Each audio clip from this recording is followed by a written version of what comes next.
All right, this one another series. I love actually the concept of one anothering. And if you haven't used that phrase with somebody yet, I encourage you to get out there and use that phrase. What does it mean to one another or one anothering? It's really about how do we treat each other? How do we treat one another here in this community? How do we treat one another out there in the world and the people that we encounter? Last week we talked about what it means to love one another. And we talked about the magnitude of that love and how that love doesn't just extend to a neighbor or friend or family member or someone that we really get along with, someone we actually like. Loving one another extends to even those people that we don't like. And we talked about how we are to reflect the love of God to one another. This week we're going to talk about encouraging. How do we encourage one another, and what does it look like to encourage or comfort or support or agree with one another? Most of the Bible, if you really break it down, it's about how to love God and how to love each other. Really, it's about how do we one another. Before I go too far, let's just break down this book. 2 Corinthians, we have the Bible, and the Bible that the kids will be getting next week, and they hold that Bible, they read the Bible, and so often we just take it as a book, and we don't understand the full context of it, but it's multiple books, it's 66 books, and compiled, and if we understand the context and what's behind them, we gain a lot of information, rather than just assuming that it's all one big book. So let me clarify. The book of 2 Corinthians is not the second letter that Paul wrote to the Corinthians. Now, it is a letter that Paul wrote to the Corinthians, but let's be clear. The first letter that Paul wrote, we don't have it. It disappeared. It was probably lost. It was probably tossed. In fact, in that letter, we do know that Paul was very harsh and was addressing some real serious issues in the church, such as sexual immorality, and very likely calling people out by names. And I can just imagine those people finding a way to make sure that that letter disappeared. The second book is what we call 1 Corinthians. And 1 Corinthians is the second letter that Paul wrote. And it dealt with other problems, and it talks about those problems, but then it comes to this beautiful chapter which people love. They use it in weddings all the time. It's the love chapter, love. The third letter, it got lost again. It got brushed under the rug. Again, it was Paul dealing harshly, speaking about disciplinary matters within the church. And I'm guessing, again, probably some names called out. And people, do you like it when you get called out or named specifically on particular issues? Maybe in a church family that's really close? Probably not. I can just imagine this one disappearing again. But finally, by the time we get to the fourth letter that Paul writes, and it's 2 Corinthians, he's changing his tone a little bit. He's even changing his writing style a little bit. He's comforting the people after these harsh letters, after calling them out into accountability in their behavior. And Paul begins to be more vulnerable. Paul begins to share more honestly and openly of himself and some of his own trials and difficulties. It's more autobiographical of himself. And it even talks about the sufferings that he went through and why God might even allow us to go through suffering. He encourages them. He says, encourage one another, support one another. He says this under the tone of everything. In fact, it almost gives this tone that Paul recognizes that he is encouraged by the church, and he needs the church's encouragement for him to go through some of the difficult things that Paul went through. Now, to clarify, this church that Paul wrote this letter to, it's the church in Corinth. It was probably estimated, scholars say, to a church size of about 40 to maybe 100 or 120 people. But again, they didn't have a large church building necessarily. They would have met in several different houses, house churches that were meeting around the area, just like we're doing up in Humboldt with a house church up there. Just like Hopkins Grove and Johnston River of Life, smaller groups meeting in our own spaces and yet encouraging, supporting, loving, binding ourselves together for the glory of God.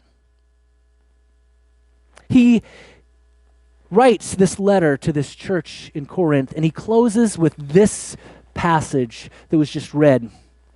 As it says in the NIV, slightly different, it says, brothers and sisters, rejoice, strive for full restoration, so restoration of those broken relationships that he's been talking about before. And then he says, encourage one another and be of one mind and live in peace with one another, and the God of love and peace will be with you. He closes with these words. challenging them to be of one mind and to encourage one another and to live in peace. So I began to ask myself, in fact, I struggled with this sermon a little bit and saying, well, how's encouragement different than loving one another? How, one another is such this broad statement. What does it look like to encourage? And so I thought, well, maybe I should ask that question. And you're going to have to help me and be quick on it so we don't have a lot of stall time in here because, maybe we're not on live today. Oh, no live being recorded. It'll be up later. Let me ask this. What does encouragement look like? So a personal question. What does encouragement look like for you?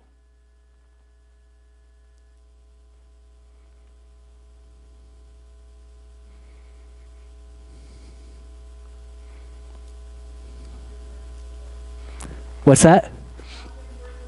Positive words of support. In good times or bad times? Okay. What else? A what? A nudge, okay? Sometimes that nudge of encouragement, push to, one of the guys at Hopkins Grove this morning says, as a track coach or somebody who ran track, he says, cross country, he said, it's that coach out there yelling at you, come on, charge the hill, you can do it. Okay, that's encouragement. What else? Somebody's showing faith that they believe in you. You can do this. Yeah, you did a great job. I'm impressed. I'm proud. I appreciate you. I had somebody this morning just say, I'm encouraged just when somebody gives me a hug. Why? Because that hug shows that someone stands with you, stands beside you, cares enough for you, that they express that they're with you in the midst of whatever life difficulty you're facing. You see, we all need encouragement. Encouragement looks like all of these different things. And I had to begin to ask myself, where have I seen encouragement the best? When have I seen it done the most successfully? And the honest truth is, most church doesn't always do encouragement very well. That's just honest.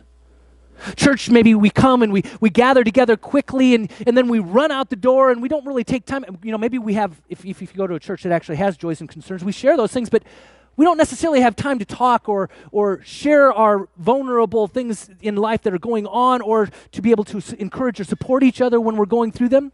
And in fact, so often in church, actually what I encounter people who are pointing fingers or they're struggling or they're angry about this or they're saying that you're wrong about that, and there's this discontent, this disconnect instead of encouraging one another. In fact, I think it kind of relates to what Paul was doing initially in those other letters as he's pointing fingers and saying that's wrong, that's bad, don't do that, and calling people out by name. And then eventually Paul realizes that maybe those harsh words weren't the right way to get the improvement. I mean, let's ask, parents, if you have to discipline a child, do the harsh, the degrading, the negative, the beat down kind of words, do they help your children? Do they make them feel good? Do they actually help them make better choices? Or does words of encouragement, saying I love you, I support you, I'm in this with you, you're doing a great job. Encouragement makes more and effective life change than harsh words. I'm not saying that sometimes the harsh words aren't called for or necessary, but encouragement overall is what Paul is pointing us toward in this passage. When I thought of an example, I thought of Jim. I was in this Pentecost musical. Some of you remember it.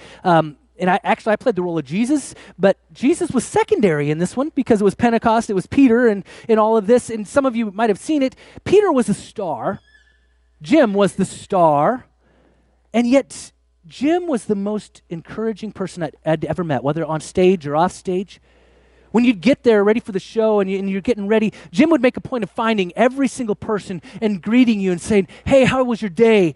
How are you doing? And he would look you in the eye, clap you on the shoulder, shake your hand and say, it's going to be great. You're going to do great tonight. Have a great show. And throughout the show, on and off stage, he'd be catching and say, great job, great job. And then after the show, he'd make sure to grab everybody again and say, that was awesome. We'll see you again tomorrow. Hang in there. This is awesome. Positive, encouraging. Now, let me tell you also, Jim's been fighting cancer himself.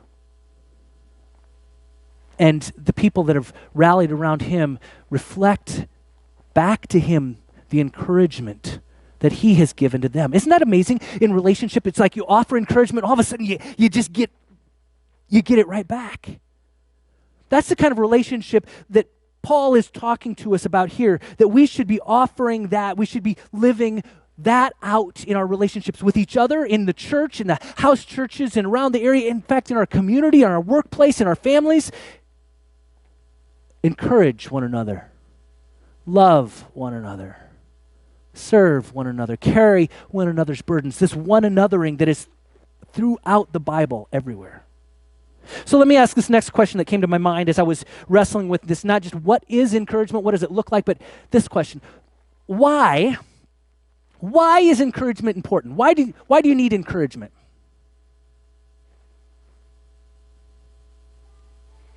Or maybe to keep going. Okay.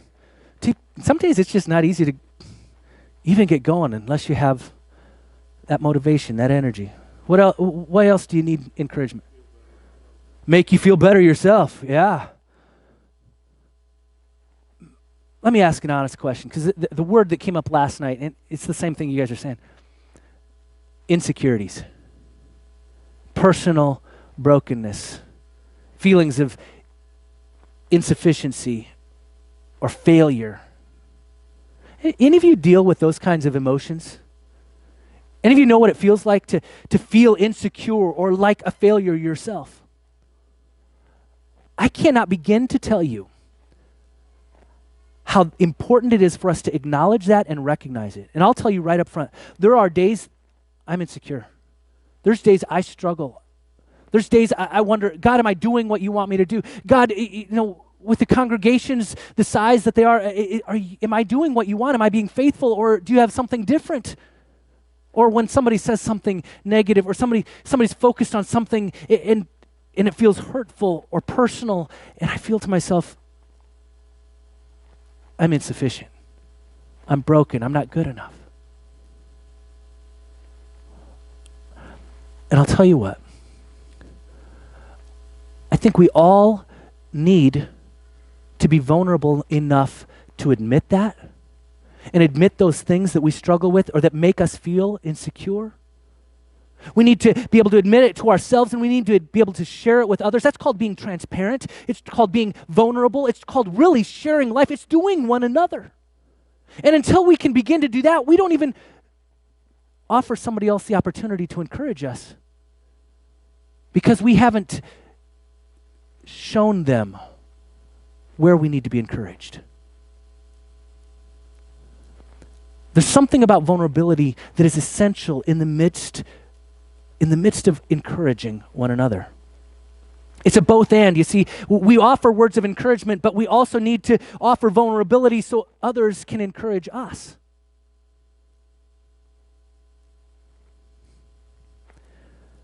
What happens when you encourage someone? What happens when they encourage you?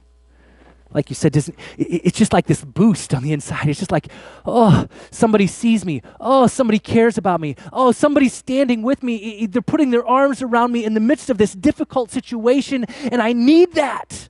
Why do you think that Paul emphasizes this in the whole theme of this letter, that we are to encourage one another? Because Paul recognizes it. You know, in Hebrews, it says this in chapter 10. It says, let us consider how to spur one another on. This is another one another. Spur one another, or encourage, or stir up one another, if you will, into love and good deeds. Sometimes we need to be spurred. We need to be pushed. We need to be given that little boost to do the right thing. And then it goes on to say, let us not neglect meeting together as some are in the habit of doing. That says basically they stopped meeting in their house churches. They stopped gathering together, and all of a sudden they're falling apart and they're not able to support each other. And he goes on and says, let us not do this, but instead let us encourage one another, and all the more as we see the day approaching. He's talking about the glorious day. Let us instead encourage one another. So to encourage one another means encourage one another to come and worship together, to encourage one another, to support one another in difficult times. Paul understood the necessity of actually encouraging. Now, here's the interesting thing. I think Paul transitioned. I think Paul, as he's writing his other letters, and he's harsh and he's kind of beating people down, he begins to change. And in this letter, he begins by laying out his own vulnerability. He begins by sharing his own difficulties. And I think if you merge the two concepts of what Paul is saying, not only is he being transparent and vulnerable and real, he's saying that he's been encouraged by the church, but the importance that they are called to encourage one another. I think if you merge those two together, you begin to see that what Paul is saying is he needed the encouragement himself to endure some of the things that he experienced. Let me give you just a list real quick. And I'm just going to list some of the things that he names in the first 6 chapters. There's many more. But if I layer these together, it's encourage one another through tribulation, chapter 1, verse 4. Affliction, when you're overwhelmed and beyond your own strength. Encourage one another when you despair for your own life or when you receive the sentence of death. Encourage one another when you anguish in your heart or through many tears. Encourage one another when there's no rest in your spirit. Does that sound like something you guys are familiar with? Encourage one another when you're troubled on every side or when you're perplexed or when you're persecuted or when you're cast down. Encourage one another when you are yourself delivered unto death. Encourage one another when you face imprisonment or sorrows or extreme poverty. And the list goes on. Encourage one another. Now, like Paul, I know that there are days that I need encouragement.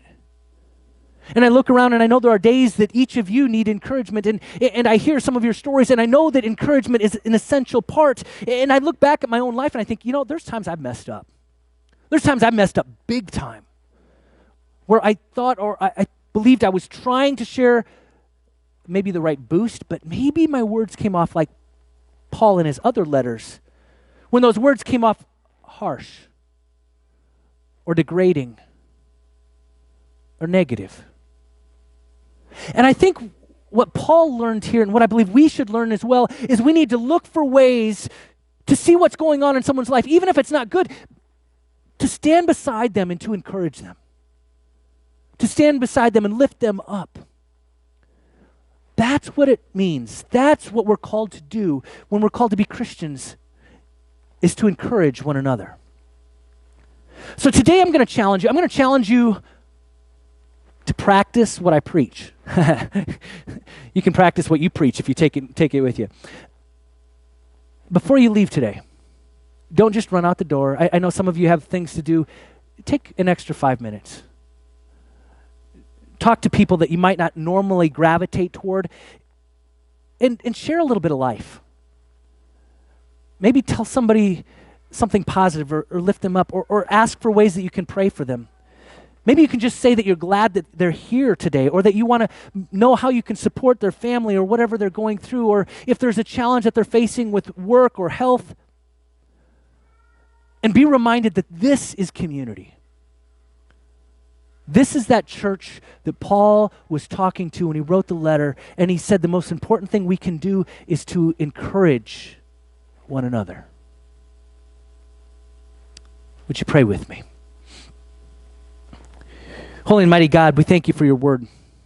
We thank you for the challenge of one anothering and what it means, what it looks like to reflect your love to the world.